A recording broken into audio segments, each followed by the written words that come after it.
Ferdian Paleka itu untuk Iya, meningkatkan daya tahan tubuh netizen Indonesia yang dimulai dari 2 miliar. Oh, dimulai dari 2 miliar. Oh ya benar-benar. Ya. Itu bayarnya pakai OVO bisa nggak sih? Nggak tahu juga Aku sih itu. ada kode promo soalnya. Oh, Beberapa pengacara mungkin sekitar 2 orang ya, 2 orang apa 3 orang gitu yang melaporkan dia bahwa dia telah melanggar undang-undang ITE.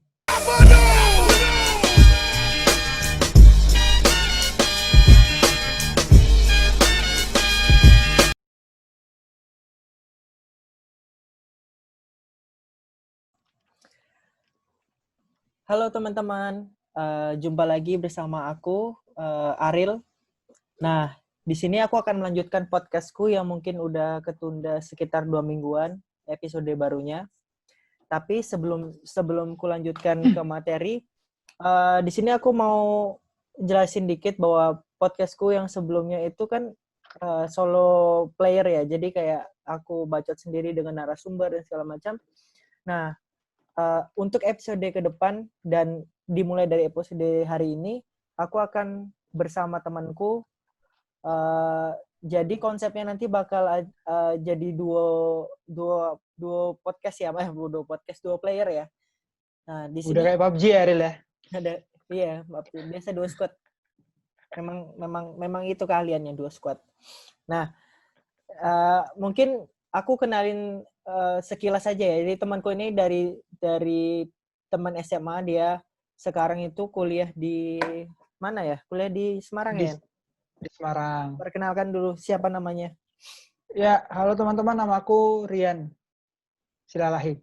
Halo. Rian Jombang bukan? Rian Jombang. Bukan. Beda. Buat teman-teman yang mungkin pengen tahu lebih lanjut, bisa follow Instagramnya. Nanti aku tampilin juga siapa nama Instagram. Nice. Oke, daripada lama-lama, langsung aja ya. Kita hari ini tuh mau bahas sebenarnya dibilang udah lewat, sebenarnya nggak juga ya, karena masih di bulan yang sama ya. Masih bulan yang sama. Sebenarnya kami itu di sini mau melihat bahwa fenomena-fenomena seperti ini tuh masih kerap terjadi.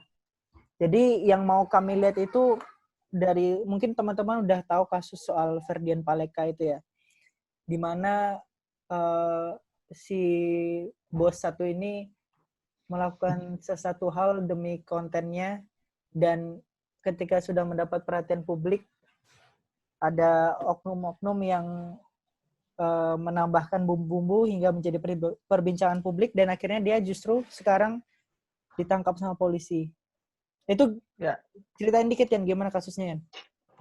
Ya, kalau mungkin ya kebanyakan teman-teman udah paham lah ya. Mungkin singkat cerita kan dia melakukan prank lah, bisa dibilang ya. Melakukan prank. Jadi dia seolah-olah memberikan sumbangan ke kaum waria, tapi isi sumbangan itu diisi sampah dan batu-batu gitu loh.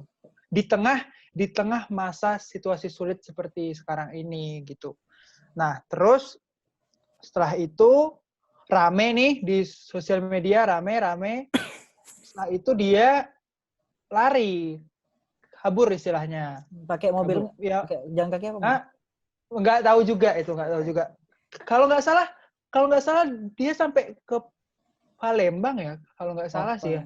Oh, berarti Dia sampai ke Palembang terus semingguan ya kalau nggak salah. Semingguan kalau nggak salah dia berhasil ditangkap di Tol Merak kalau nggak salah. Itu tapi dia itu nggak sendiri kan, sama temannya ya? Iya, dia sama temannya juga. Iya, ketangkap. Tapi dibeli kan dulu yang kalau nggak salah ya? Lebih dulu ya? Di video itu mereka kan bertiga. Yang satunya itu udah menyerahkan diri duluan, kalau aku nggak salah. Nah, tinggal mereka berdua ini sama si Ferdian ini yang lari gitu loh. Nah, setelah itu mereka ketangkap kayak gitu sih. Kalau singkatnya kayak gitulah. Tapi sebelum kita bahas lebih lanjut soal Ferdian ini, mungkin aku mau melihat bahwa sebenarnya fenomena prank ini bisa menurutmu sendiri bisa terselip bullying nggak sih sebenarnya kalau fenomena prank yang kita lihat secara umum kita lihat? Dibilang bullying mungkin bisa dan mungkin nggak bisa juga. Soalnya kan yang berhak untuk merasa dia dibully atau enggak kan yang di konten itu gitu loh. Cuman kalau menurutku selama dia melakukan klarifikasi setelah dia prank, misalnya nih ya, ini semisalkan Ferdian Paleka itu dia kan memberikan sumbangan nih, sumbangannya berisi sampah nih Ril. Nah setelah dibuka sama si Waria itu, si Ferdian ini datang lagi gitu loh. Ya. Dan bilang kalau itu cuman video kek atau apa gitu loh. Nah, baru dikasih yang benar-benar. Ya. Itu pun pasti banyak yang ngehujat juga sih, aku yakin. Cuman kan yang pasti enggak bakal seberat yang kemarin dia lakukan gitu. Iya, benar. Menurutku gitu. Karena sebenarnya kalau kita lihat konsep prank ini memang kebanyakan tuh sebenarnya setelah itu ada klarifikasi lebih lanjut kan. Maksudnya, ini itu prank, ini cuma prank, ini cuma video konten biasa kayak gitu kan. Itu mungkin yang memperberat dia juga. Tapi ya sebenarnya kalau benar kata Rian, kalau sebenarnya seumpama dia itu setelah buat atau memberikan bingkisan tadi itu terus dia klarifikasi, mungkin dia aku rasa nggak sampai ditahan ya. Iya benar ya.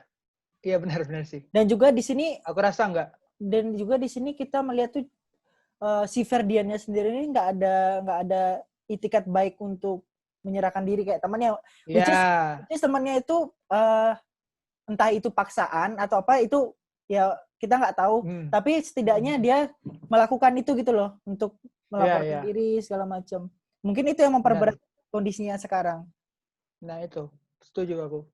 Nah terus kan kalau misalnya kita katakan tingkah laku Ferdian sebelum dia masuk penjara itu, sebelum dia ditahan itu, adalah perilaku bullying ketika masyarakat mengatakan itu. Tapi tahu nggak sih ketika tahu nggak sih video yang beredar soal dia juga ditahan waktu tahu yang itu dari itu gimana menurutmu Yan? Ya sangat disayangkan sih yang pertama menurutku. Maksudnya di saat kita tidak setuju si Ferdian ini melakukan diskriminasi ke waria, tapi di saat yang sama pula kita setuju kalau si Ferdian ini didiskriminasi di penjara gitu loh.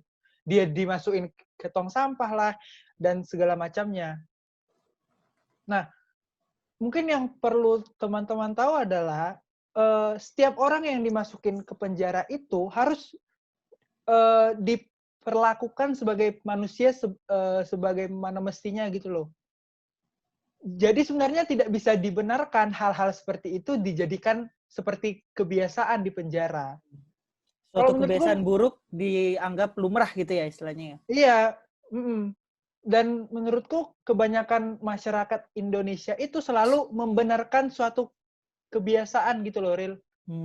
Tapi dia susah untuk membiasakan yang benar. Yeah. Nah, jadi seolah-olah hal-hal yang diperlakukan ke Ferdian di penjara itu kan sah saja gitu ya. Wajar dia dapat kayak gitu, wajar.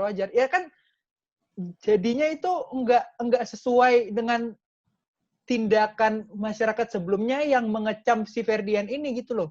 Secara enggak langsung si masyarakat ini juga memposisikan diri sebagai Ferdian juga jadinya. Sebenarnya dengan seperti ini kita bisa menilai bahwa ya sebenarnya ini sentimen ke pribadinya, bukan sentimen sama kasusnya gitu loh. Benar.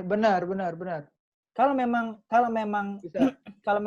yang dipersoalkan adalah soal bullying atau diskriminasi terhadap waria, ya sebenarnya si Ferdian ini juga mendapat perlakuan yang sama. Dan ketika masyarakat mengatakan bahwa dia harus mendapat hukuman sosial, ya dia justru udah mendapatkan itu sebelum dia ditahan. Ketika video sebar, dia viral di seluruh media sosial, nah itu udah yang dia dapatkan. Sekarang kan dia udah ditahan, walaupun belum persidangan dan putusan ingkrahnya keluar, tapi setidaknya dia sudah diperlakukan harusnya sesuai dengan prosedur hukum, bukan prosedur sosial masyarakat lagi gitu loh. Benar. Seharusnya yang dikenakan ke dia apabila dia sudah dipenjara, sudah tidak berbicara lagi soal sanksi sosial gitu loh. Ya sanksi sosial itu kan ada di tengah-tengah hidup masyarakat. Di saat kita dipenjara sudah berbicara mengenai sanksi hukum. Maka yang berjalan adalah sanksi hukumnya seperti apa. Dan Daryl, kalau aku nggak salah yang video dia yang bilang dia mau minta maaf itu, yang mana ya? Maksudnya yang mana? Yang dia bilang gue mau minta maaf, tapi bohong. Yang itu tuh yang jadi candaan sekarang ya? Iya, yang itu sebenarnya itu video lama dia gitu loh, Ril. Oh, jadi di-up lagi. Ada orang-orang tertentu yang up lagi? Iya. Nah, hal-hal seperti ini yang memperberat dia gitu loh. Benar-benar. Ya sebenarnya ada pihak-pihak yang kita nggak tahu yang makin mempersulit dia gitu ya. Iya benar. Tapi ya karena apa ya, orang tuh mungkin juga nggak tahu soal itu video lama atau itu terlepas dari video lama video baru, mungkin karena udah terlanjur itu ya, udah terlanjur sentimen sama pribadinya ya. Jadi kayak gitu. Bisa jadi. Nah, bisa jadi. Ngomong-ngomong soal itu video itu kan aku juga sebenarnya menyayangkannya. Aku nggak tahu itu oknum apa, dikatakan oknum apa enggak.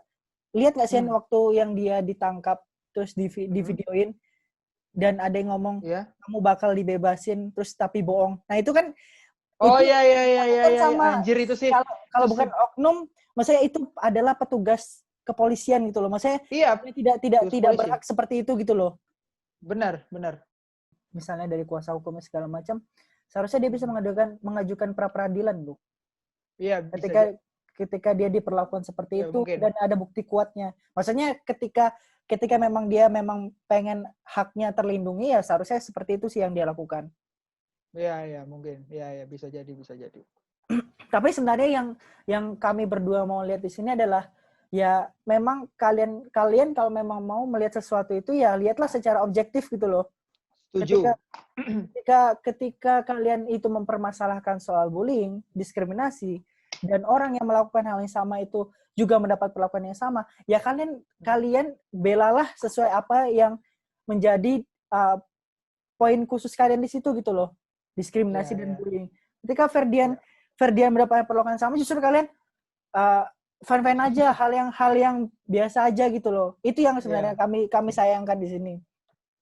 Kemudian kasus Ferdian ini kan sebenarnya terjadi di kondisi masyarakat yang mungkin sekarang itu lagi sulit terus dikatakan lagi memang lagi apa ya, pikirannya mungkin juga lagi sempit banget sekarang kan. Iya. Justru tapi sebenarnya dengan adanya kasus Ferdian kayak gini, itu nggak sih, menurut kau masyarakat justru ya sebenarnya fine aja, sehat aja gitu loh. Dia itu bisa tetap menghujat, tetap. Nah iya, kalau menurutku secara nggak langsung dengan banyaknya kasus seperti Ferdian ini, itu bisa menambah daya tahan tubuh masyarakat, khususnya netizen. Dia secara sadar gitu, misalnya pikiran sehat, pikirannya memaki misalnya, terus menghina dia. Nah, jadi kan pikiran kita tuh enggak yang di rumah aja gitu loh. Maksudnya enggak yang ke corona terus jadinya. Iya, benar-benar. Dan secara tidak langsung di sini mau apa ya, melihat bahwa ada peran Ferdian sebenarnya dalam mengurangi tingkat penyebaran corona ini sendiri. Setuju. Ada peran Ferdian Paleka itu untuk meningkatkan daya tahan tubuh netizen Indonesia yang moralnya paling benar, netizen Indonesia. Dan bisa dikatakan Ferdian ini malaikat tak bersayap. Udah kayak lagu, anjir. Udah kayak lagu Anji dong. Tapi ya itu apa ya, teman-teman di sini mungkin apa yang perlu digarisbawahi adalah kalian kalau melihat sesuatu itu harus objektif ya. Maksudnya apa yang kalian bela ya sesuai jalur itulah. Jangan ketika apa yang kalian bela sudah selesai, tapi ketika itu terjadi lagi justru kalian tidak sesuai jalur lagi, justru kalian tetap menghujat pribadinya segala macam gitu loh. Yang mau dilihat di sini aja kasusnya kan, maksudnya yang mau dilihat adalah kenapa ini bisa terjadi gitu loh, dasarnya seperti apa gitu.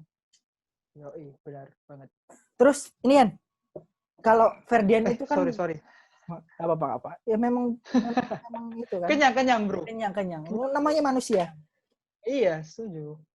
Terus, kan itu Ferdian itu kalau nggak salah masih awal-awal bulan ya kemarin terjadi.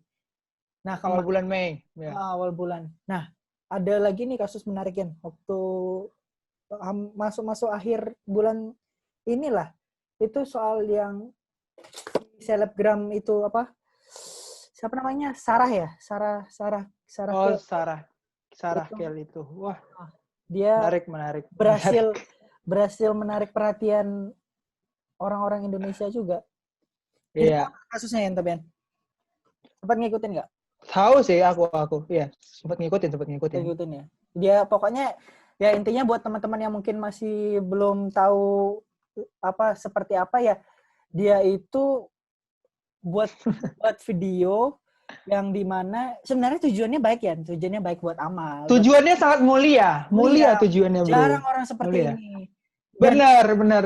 Dan yang perlu kita garis bawahi, dia berpikiran out of the box. Dia nggak minta sama siapa-siapa. Betul, dia yang paling perlu diingat adalah dia tidak menggalang dana seperti orang-orang kaya lainnya kan? Iya. Mungkin dia pikir apa itu kitabisa.com. Iya, benar. Dia tidak perlu bantuan orang lain, cukup dirinya sendiri. Jadi iya, dia berencana untuk beramal. Nah, tapi yang dia lakukan untuk beramal itu adalah melelang keperawanannya 2 miliar kalau nggak salah ya. 2 miliar. Dimulai dari 2 miliar. Oh, dimulai dari 2 miliar. Oh ya benar-benar. Iya. Itu bayarnya pakai OVO bisa nggak sih? Nggak tahu juga Aku sih. ada kode promo soalnya. Oh, ada. Ya bener ya. Bener juga, cuy. Jadi udah itu promo ya. Dia out of the box pikirannya.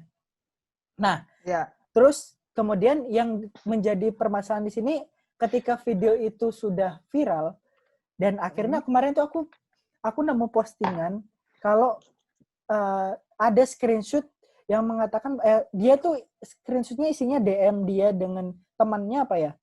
Nah, pada intinya dia itu melakukan itu hanya demi konten. Lagi-lagi semua dilakukan demi konten, demi engagement. Nah, kemudian kalau nggak salah udah di take down itu videonya.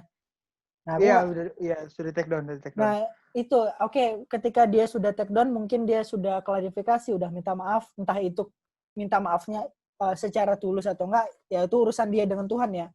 Tapi yang mau dilihat di sini adalah perbuatan dia itu adalah perbuatan yang dilakukan secara sadar oleh dirinya sendiri. Tapi ada nih kemarin baru beberapa yang lalu kalau ada beberapa pengacara mungkin sekitar 2 orang ya, 2 orang apa 3 orang gitu yang melaporkan dia bahwa dia telah melanggar undang-undang ITE dengan dalil pasal 4 undang-undang ITE. Itu aku sebenarnya ketika baca postingan itu justru aku ketawa karena ya kalau aku sama Rian ini dari mahasiswa hukum juga melihat hal kayak gitu tuh justru jatuhnya miris bukan mendukung gitu loh. Iya. Kalau menurutnya gimana? Kalau dari aku kayak gini sih, ini kebetulan ini tak bacain aja nih. Dia disangkain pasal berapa. Jadi di sini dibilang bahwa dia itu diancam dengan pasal 27 Undang-Undang ITE. Yang isinya? Yang berbunyi, setiap orang dengan sengaja dan tanpa hak mendistribusikan dan atau mentransmisikan dan atau membuat dapat diaksesnya informasi elektronik dan atau dokumen elektronik yang memiliki muatan yang melanggar kesusilaan. Itu yang pertama ya. Itu yang pertama. Terus juga dia disangkakan pasal 45 Undang-Undang Nomor 19 tahun 2016. Setiap orang yang dengan sengaja dan tanpa hak mendistribusikan dan atau mentransmisikan atau membuat dapat diaksesnya informasi elektronik atau dokumen elektronik yang memiliki muatan yang melanggar kesusilaan, sebagaimana dimaksud dengan pasal 27 yang tadi, dipidana penjara paling lama 6 tahun. Jadi yang pertama dia tuh disangka pasal Undang-Undang ITE, yang dimana pada intinya itu penyebaran konten, memiliki muatan yang melanggar kesusilaan. Maka pertanyaan besarnya adalah di mana letak dari video itu kalau dia melanggar kesusilaan? Kesusilaan siapa yang dia langgar gitu loh. Nah, itu pertanyaan penting itu, Ril. Kesusilaan siapa yang dia langgar? Dia bikin video sendiri. Oke, pertama. Sendiri doang kan dia. Yang kedua, dia melelang keperawanannya sendiri. Dan itu atas tanggung jawab dia sendiri berarti? Atas tanggung jawab dia sendiri yang pertama. Kecuali dia melelang keperawanan orang lain ya. Itu juga aku enggak setuju juga. Iya, human trafficking namanya. Iya, human trafficking. Nah, dengan yang aku bilang tadi, kan sebenarnya kan enggak ada yang dirugikan gitu loh. Enggak ada yang dilanggar kesusilaannya gitu loh. Iya, iya. Benar nggak sih, Ril? Kalau menurutmu gimana? Yang kalau aku saya melihatnya gini dulu. Dia buat konten itu menggunakan nama pribadinya itu satu. Kemudian kedua, dia membuat konten itu tidak ada sama sekali menggunakan kata-kata kasar, kata-kata yang berbau seksual dan segala macam. Yang ketiga, dia membuat konten itu dengan pakaian yang sopan. Kalau kalian semua udah nonton videonya. Lantas, ketika poin yang kedua ini tidak menggunakan kata kasar dan mungkin bagi pihak yang melaporkan kata-kata keperawanan ini dianggap sebagai kata-kata pornografi, ya mungkin itu yang dijadikan permasalahan. Niat dia dengan menggunakan kata-kata itu dianggap sebagai penyebaran dan memuat konten pornografi. Kesusilaan gitu ya? Iya. Ya, kesusilaan. Ya, kalau menurutku, ya sebenarnya yang harus kita pahami dulu adalah siapa yang berhak menafsirkan itu kesusilaan apa enggak, itu yang pertama. Dan hanya bilang kalau dia mau melelang keperawanannya, apakah itu melanggar kesusilaan? Itu hal yang aneh gitu loh menurutku. Iya. Dan yang pengen aku bilang adalah memang sih setiap orang berhak gitu loh. Setiap orang berhak untuk melaporkan lah ke pihak yang berwajib gitu kan. Cuman kan di sini kita juga berhak berpendapat atas pelaporan itu. Ya, gitu loh maksudku. Nah, jadi kalau aku di sini agak enggak setuju gitu loh kalau hal-hal remeh kayak gitu dilaporkan. Dan seperti yang kita sama-sama tahu juga kan, Undang-Undang ITE ini udah sering kali dijadikan sebagai pasal karet gitu loh. Kenapa harus kayak dilaporin sih hal-hal gini gitu? Karena gini loh, kalau aku ngelihatnya sekarang itu justru dengan adanya pasal-pasal dan dalam bentuk delik umum kayak ini, hukum sekarang tuh dijadikan bahan mainan gitu loh. Dikit-dikit orang yang nggak sesuai dengan dia dilaporkan, dikit-dikit dilaporkan. Tapi nanti ujung-ujungnya apa? Ujung-ujungnya klarifikasi, minta maaf, terus ternyata di balik itu ada suatu keinginan yang memang ada tujuan di balik itu, misalnya entah soal uang lah segala macam. Itu kan yang jadi persoalan sekarang. Masyarakat tahu sebenarnya adalah hukum pidana itu kan digunakan sebagai langkah terakhir loh, Ril. Iya. Ultimum remedium. Kalau sebelumnya sudah ada itikat baik dari Sarahkil misalnya, kan dia sudah melakukan klarifikasi gitu loh. Dia bilang kalau itu dia bilang kalau itu hanya sarkasme doang, hanya bercanda doang. Ya udah kali gitu. Dan kita tuh tahu lah itu dia lakukan kemungkinan besar hanya untuk menambah followers atau apa ya itu hak dia juga gitu loh. Ya udah kali. Aneh banget dah orang Indonesia dah. Iya, makanya itu aku bilang sekarang itu kayak gini tuh hukum dijadikan mainan buat tujuan tertentu gitu loh. Sekarang kalau dia ada klarifikasi, apalagi yang mau dicari coba? Dia mau tetap disalahkan. Ketika orang udah minta maaf, orang udah memang ya dia memang minta maafnya secara tulus dan dia jujur terkait hal tersebut, ya apalagi yang kalian mau kejar gitu loh. Persoalan dia mau karena dia mau cari followers, ya itu udah urusan dia gitu, bukan hak kalian untuk mencampuri apa yang dia tuju gitu loh. Itu sih. Nah, makanya yang dia di situ yang mengandung unsur-unsur pornografi. Ingat di situ itu yang juga harus dicatat. Karena tidak ada kata-kata, tidak ada dia menyelipkan gambar, tidak ada dia menyelipkan footage video, dia berpakaian sopan. Apa yang mau dipermasalahkan sekarang gitu loh.